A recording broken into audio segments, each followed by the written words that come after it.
تو اس لحاظ سے میرے بھائی نماز کی جتنی بھی تفصیلات ہیں انشاءاللہ میں قرآن اور حدیث کی روشنی میں آپ کے سامنے رکھنے کی کوشش کروں گا۔ ضرورت اس بات کی ہے کہ اپنے ذہن کو خالی کیجئے اور اس پہ عمل کرنے کی نیت سے سنیے انشاءاللہ۔ اور دوسری اہم بات، بہت ساری باتیں اس میں آنے والی ہیں۔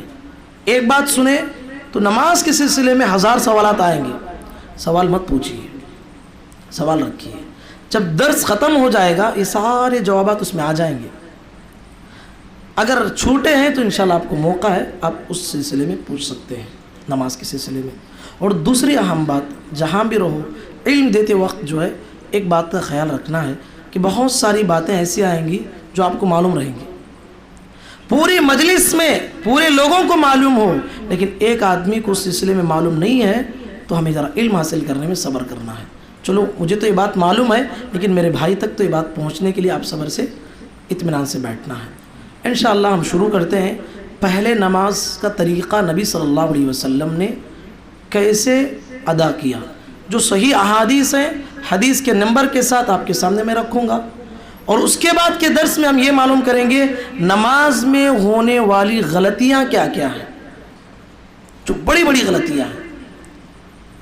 نبی صلی اللہ علیہ وسلم نے فرمایا دنیا میں چور بہت ہیں لیکن اسوأ الناس سرقۃ الذی یسرق فی صلاتہ، دنیا کا بدترین چور نماز کا چور ہے۔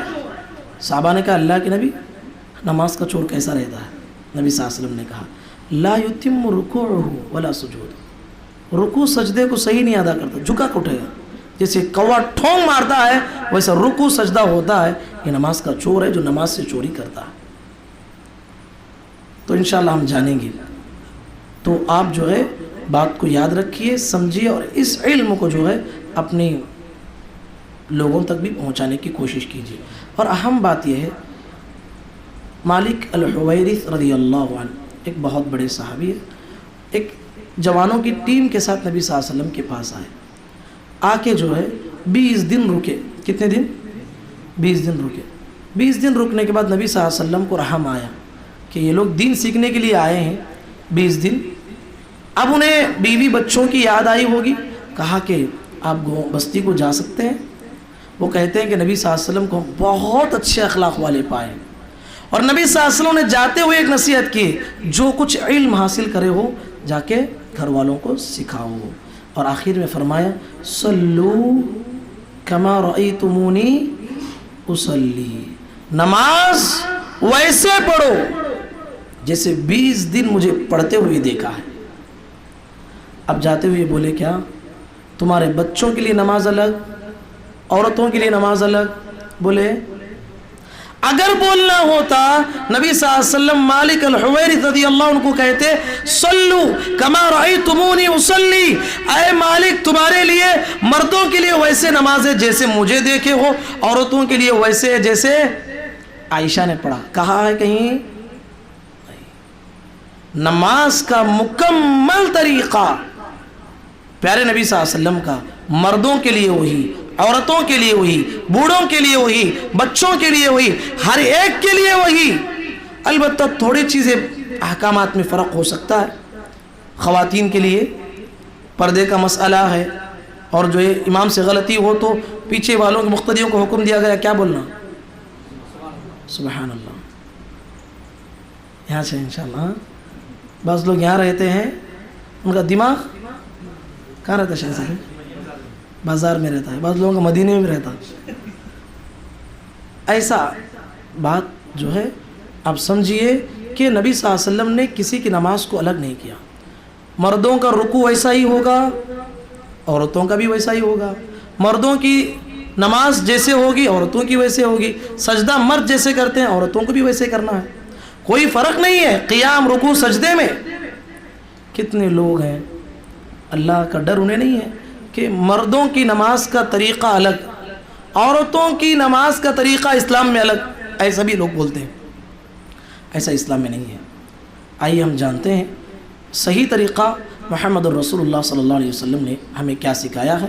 ہمارے وقت تک ہم پڑھیں گے، اس کے بعد بقیہ وقت میں جو ہے اس سلسلے میں وضو کی تفصیلات کیا ہیں، نماز کی تفصیلات کیا ہیں، نماز میں ہونے والی غلطیاں کیا ہیں، یہ از حد ضروری ہے، اس کو ہم سیکھنے کی کوشش کریں گے انشاءاللہ۔ پہلی بات،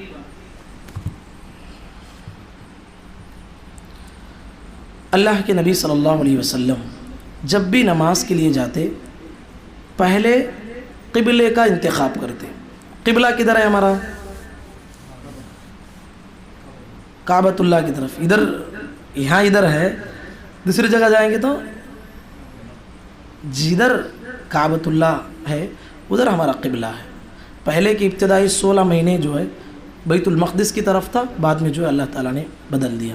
تو حضرت حمید الساعدی رضی اللہ تعالیٰ عنہ کہتے ہیں، یقول کان رسول اللہ صلی اللہ علیہ وسلم اذا قام الى الصلاة استقبل القبلہ ورفع يديه وقال اللہ اکبر۔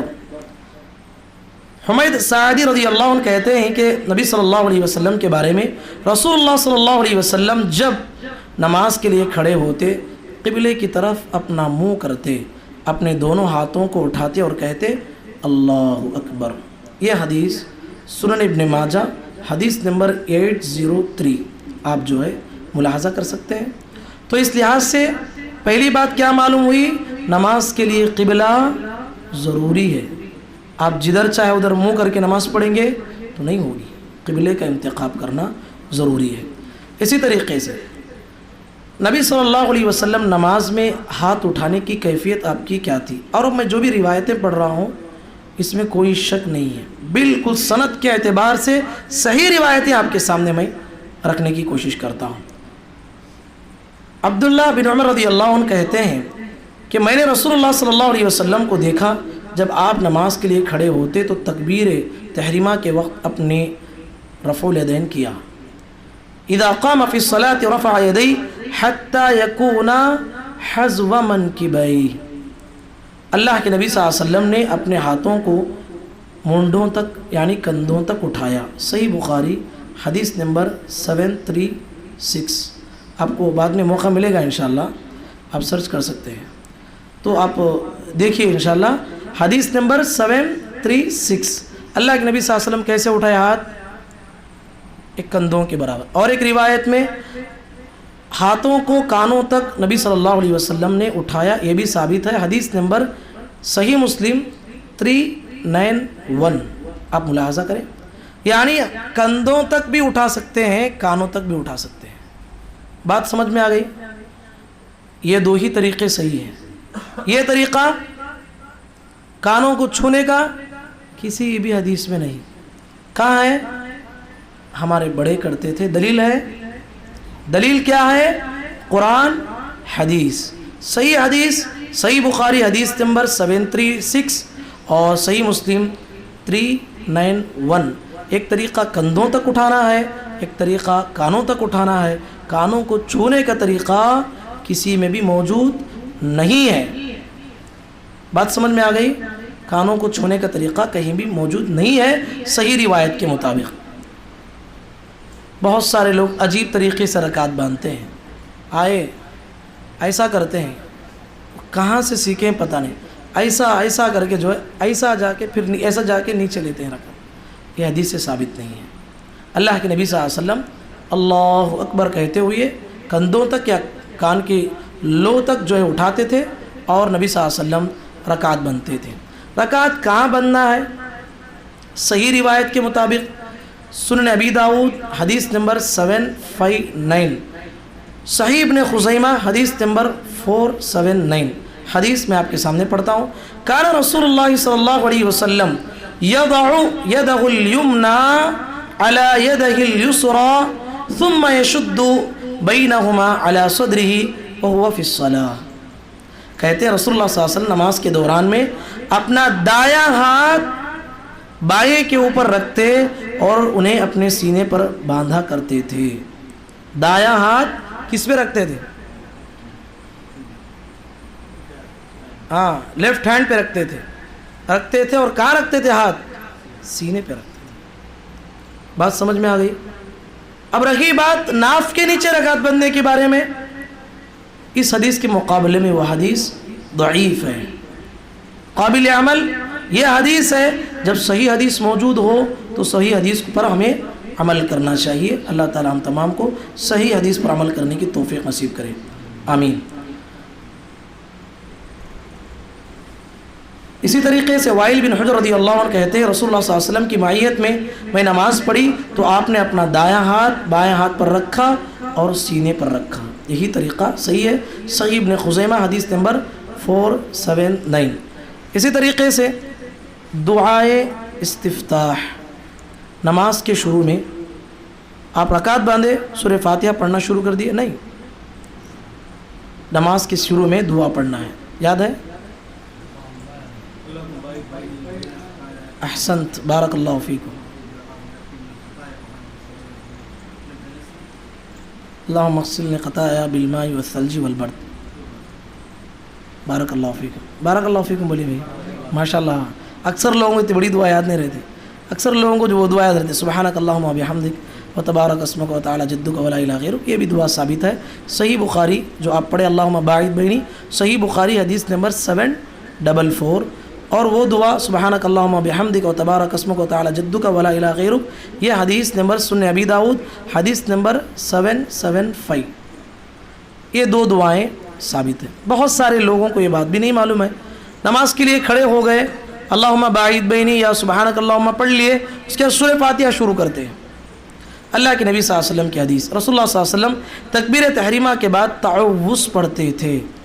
اعوذ باللہ السمیع العلیم من الشیطان الرجیم من حمزہ ونفخہ ونفثہ, میں اللہ کی پناہ طلب کرتا ہوں جو ہر آواز کو سننے والا ہے اور ہر چیز کو جاننے والا ہے, مردود شیطان کے شر سے, اس کے قطرے سے, اس کے پھونکوں سے, اس کے وسوسوں سے. یہ اللہ کے نبی صلی اللہ علیہ وسلم پڑھتے تھے. پھر آپ صلی اللہ علیہ وسلم سرًا بسم اللہ الرحمن الرحیم پڑھتے. انس رضی اللہ عنہ بیان کرتے ہیں میں نے رسول اللہ صلی اللہ علیہ وسلم, ابو بکر رضی اللہ عنہ, عمر رضی اللہ عنہ, عثمان رضی اللہ عنہ کے ساتھ نماز پڑھی. میں نے ان میں سے کسی کو بسم اللہ الرحمن الرحیم پڑھتے نہیں سنا. کیا مطلب؟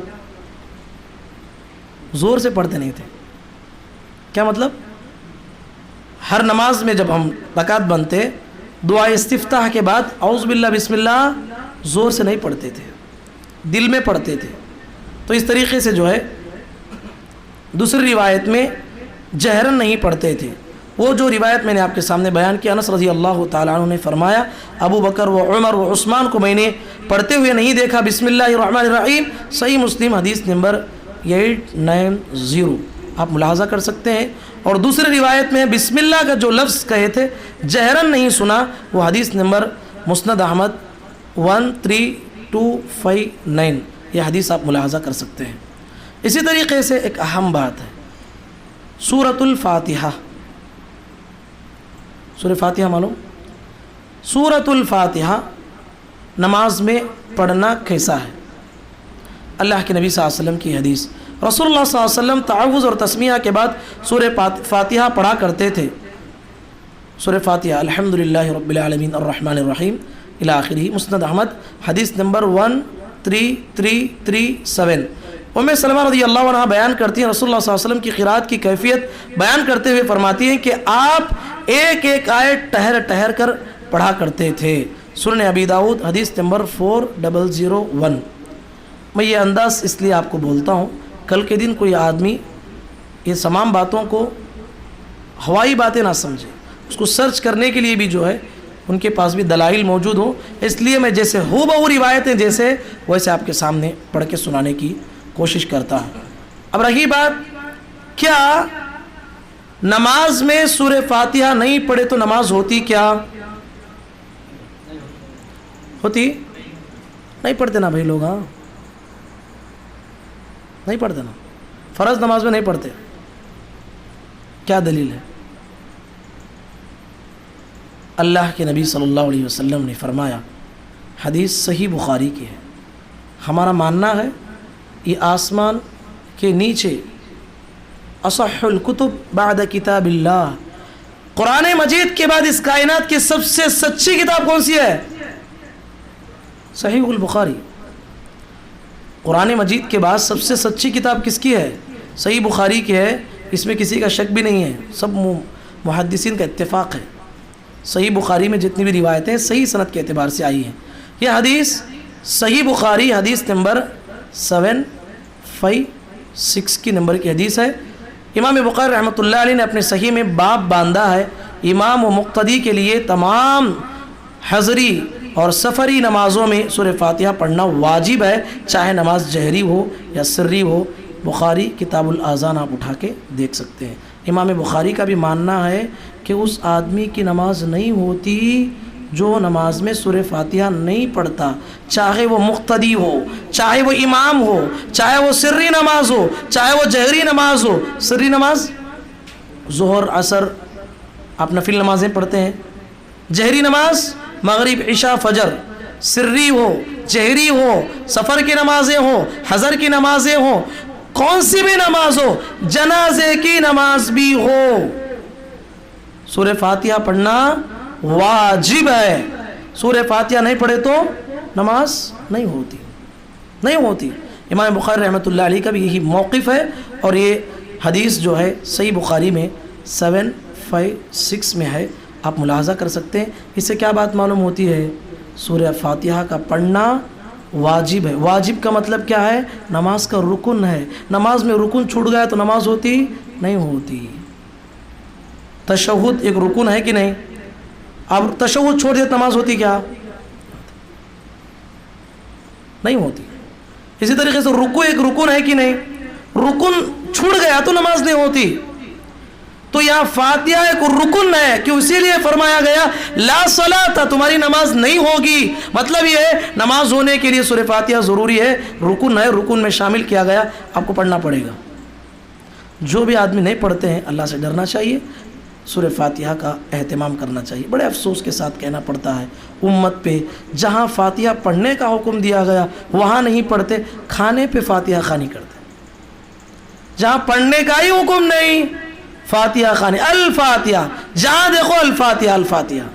اور ایک ہے جو لوگوں کو بہت ہنساتا رہتا ہے، ایک آدمی جو ہے حیدرآباد کا رہنے والا ہے، وہ سورہ فاتحہ نہیں پڑھنا بول دیے.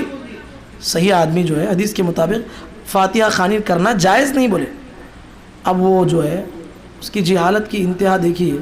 وہ مسجد میں گیا، امام صاحب نماز پڑھائے، سورہ فاتحہ پڑھے، نماز کے بعد پکڑ لیا. کیا کرا؟ عوام، بھولی بھالی عوام کو کیسے گمراہ کرتے ہیں لوگ. نماز کے بعد جا کے پکڑا، کہا کہ تم نے کیا کیا نماز میں؟ سورہ فاتحہ پڑھا کہ نہیں؟ کہا کہ ہاں پڑھا. سورہ فاتحہ تم نے نماز میں پڑھا، مسجد میں فاتحہ پڑھنا جائز ہے، مسجد کے باہر پڑھنا ناجائز ہے. ایسا بولتا ہے. مسجد میں سورہ فاتحہ پڑھنا جائز ہے، باہر پڑھنا جائز نہیں ہے. تمہاری بیوی گھر کے اندر تمہاری بیوی ہے، گھر کے باہر تمہاری بیوی نہیں ہوتی کیا؟ ایسے مثال دے کے لوگوں کو گمراہ کرتے ہیں. بات سمجھ میں آئی؟ جہالت کی انتہا ہے. سورہ فاتحہ ہم وہاں پڑھیں گے جسے محمد الرسول اللہ صلی اللہ علیہ وسلم نے ہمیں حکم دیا ہے. پیارے نبی نے زندگی میں کبھی کھانے پہ فاتحہ خوانی نہیں کی ہے، اس لیے نہیں پڑھیں گے ہم. ایک بات سمجھاؤں درس سے ہٹ کر، اجازت ہے؟ یہی آدمی جو ہے، جو حیدرآباد کا رہنے والا ہے، جس کا نام احمد نقش بندی ہے، آپ جانتے ہیں لوگوں کو کیسے گمراہ کرتا ہے پتہ ہے؟ آپ عمل کر رہے ہیں، نیکی کر رہے ہیں، کوئی آدمی فاتحہ خوانی کر رہا ہے، عید میلاد النبی منا رہا ہے، بولے کہ بھائی قرآن اور حدیث سے ثابت نہیں ہے یہ چیز، قرآن اور حدیث سے ثابت نہیں ہے چیز. آپ کو جواب دینا ہے، ابھی جواب دینا ہے. اب بولے کہ عید میلاد النبی منانا، نبی کے دن کی پیدائش کے دن کو خوشی منانا، یہ نبی صلی اللہ علیہ وسلم کبھی پوری زندگی میں کیے کیا؟ ابو بکر رضی اللہ عنہ کیے کیا؟ عمر رضی اللہ عنہ کیے کیا؟ عثمان رضی اللہ عنہ کیے کیا؟ علی رضی اللہ عنہ کیے کیا؟ کسی نے کیا نہیں. اب بات ختم ہو گئی. نبی نے نہیں کیا ہے، اور نبی سے سب سے زیادہ اس کائنات میں چاہنے والے کون تھے؟ ابو بکر تھے، عمر تھے، عثمان تھے، علی تھے، صحابہ تھے، ان کی محبتوں کو ہم کہاں پہنچ سکتے ہیں؟ ہماری محبت کا کیا عالم؟ پیارے نبی کی چھوٹی چھوٹی سنتوں کو ہم فالو نہیں کرتے، وہ تو جان دینے کے لیے تیار تھے، وہ صحابہ نے جب نہیں کیا ہے تو ہم کیسے آج جو ہے عید میلاد النبی منائیں گے؟ ہاں وہ کیا بولتا ہے، بات اتنی ہوئی تو ایک آدمی گاڑی چلاتے ہوئے جا رہے تھے، جو بولنے والے اس کی گاڑی کو پکڑ لیا۔ اب یہ گاڑی چلانا کہاں ہے حدیث میں؟ بولو بھائی، حدیث میں نہیں نا، پھر کیا گاڑی چلاتے تمہیں؟ عام آدمی کو کیسے گمراہ کرتا ہے؟ عام آدمی کو گمراہ کیسے کرتے ہیں؟ کہا کہ فاتحہ خوانی جائز نہیں بولے، ہاں، اور عید میلاد النبی منانا جائز نہیں بولے۔ اب یہ گاڑی چلانا کہاں ہے؟ یہ فلائٹ میں جانا کہاں ہے؟ یہ فین کیوں ڈالے تم؟ یہ اے سی کیوں ڈالے تم؟ ایسا فون کیوں یوز کر رہے ہو تم؟ ایسے کپڑے کیوں پہن رہے تم؟ جواب دو، آپ ہی جواب دینا۔ آپ بولیں گے دیوانہ ہے، یہ بولنے والا دیوانہ ہی ہے، واقعتاً دیوانہ ہی ہے، لیکن اس کو جو ہے جواب ہم کیا دیں گے؟ اعوذ باللہ من الشیطان الرجیم پڑھ کے پھونک دیں گے۔ ہاں بھائی ویسا پڑھیں گے تو ان بھی پڑھ کے پھونکیں گا بھائی۔ احسنت، بارک اللہ فیکم۔ فرق کرنا ہے میرے بھائی، ایک قانون یاد رکھ لو، دین کے معاملات میں ہر کام ناجائز ہے۔ دین کے جتنے بھی چیزیں ہیں ہر کام اس میں جو ہے آپ اپنے سے نہیں کر سکتے، وہی کام کرنا ہے دین کے معاملے میں جو محمد الرسول اللہ صلی اللہ علیہ وسلم نے ہمیں دین دے کے گیا تھا۔ دین دے کے ہمیں جو دین دے کے گئے تھے اس دین کو اپنانا ہے، اس میں اپنے طرف سے کوئی بھی چیز ایکسٹرا نہیں کریں گے۔ سمجھ میں یہ بات؟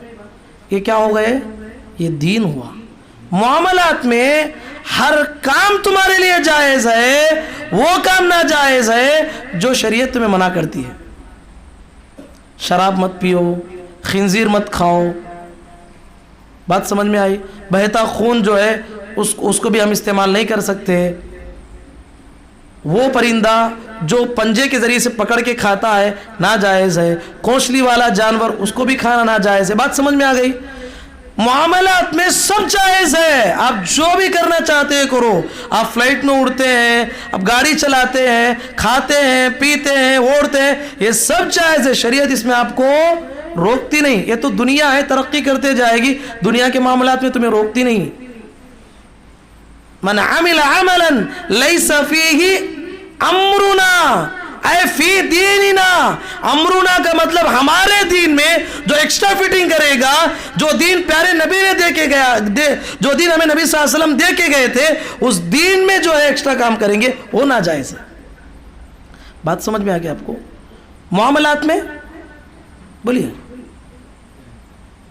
معاملات میں سب بھی جائز ہے، وہ ناجائز ہے جو اسلام نے منع کیا ہے۔ اسلام منع کیا سو بہت کم چیزیں ہیں، وہ گن سکتے آپ، جیسے میں نے گنا ہے آپ کو، شراب حرام ہے، خنزیر کا گوشت حرام ہے جو قرآن مجید میں اللہ تعالیٰ نے صاف بیان کیا ہے، سود کھانا حرام ہے، ہاں، کونچلی والے جانور کو جو ہے کھانا حرام ہے، پنجے سے پکڑ کے کھانے والے پرندے کا حرام ہے، قانون بتایا گیا۔ اب اس کے علاوہ سب بھی جائز ہے۔ دین میں آپ وہی کر سکتے ہیں جو آپ کو محمد رسول اللہ صلی اللہ علیہ وسلم نے حکم دیا، اپنے سے نہیں کر سکتے۔ اس کو رکھ کے لوگوں کو جو ہے گمراہ کرتے ہیں۔ اب یہ فاتحہ خوانی دین کے تعلق رکھتا ہے کہ نہیں؟ دین سے تعلق رکھتا ہے۔ 40واں کرتے کہ مر گئے 40ویں دن کھلائے تو وہ ثواب ان کو پہنچتا ہے۔ یہ ثواب پہنچانے کا طریقہ ہے۔ اب یہ طریقہ دین میں اتنا آتا ہے، ایسا نبی صلی اللہ علیہ وسلم کیے کیا نہیں کیے۔ عام آپ گاڑی چلاتے ہیں، دین میں آتا ہے؟ معاملات میں ہے بھائی، معاملات کو دین کو ملا کے لوگوں کو گمراہ کرتے لوگ۔ بات سمجھ میں آ گئی؟ تو یہ بات سمجھنے کی ہے۔ یہ شب برات میں کنڈے، بریانی، یہ سب بنا کے جو ہے کھلاتے لوگوں کو۔ ارے کھا بھائی، یہ کنڈے، یہ بریانی قرآن میں ملے گا کیا تجھے؟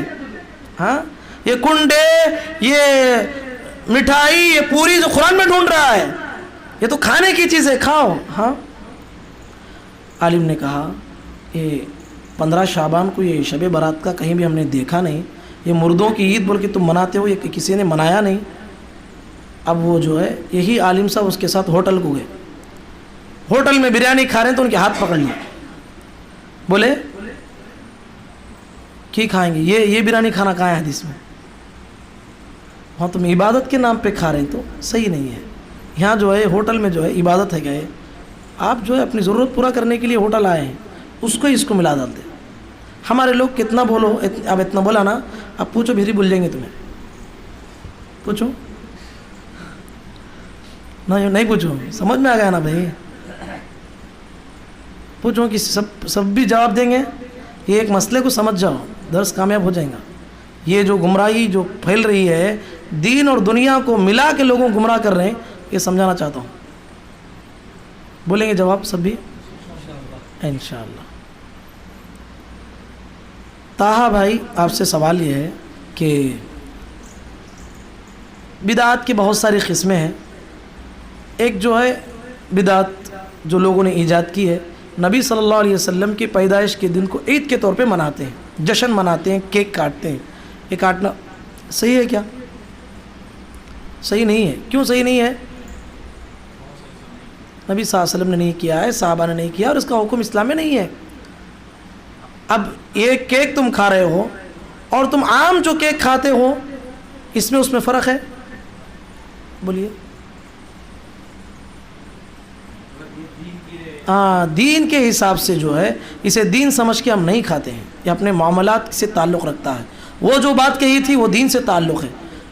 آپ بتائیے، کوئی آدمی فاتحہ خوانی کو آپ کو گھر کو بلاتے ہیں، آپ کیا جواب دیں گے؟ ہی نہیں آئیں گے بھائی. ہمارے بڑے تو کر لے کو چاہتے نا. بدعت ہے بریانی کھانے میں، بدعت کیا بھائی؟ بسم اللہ بول کے کھا لو.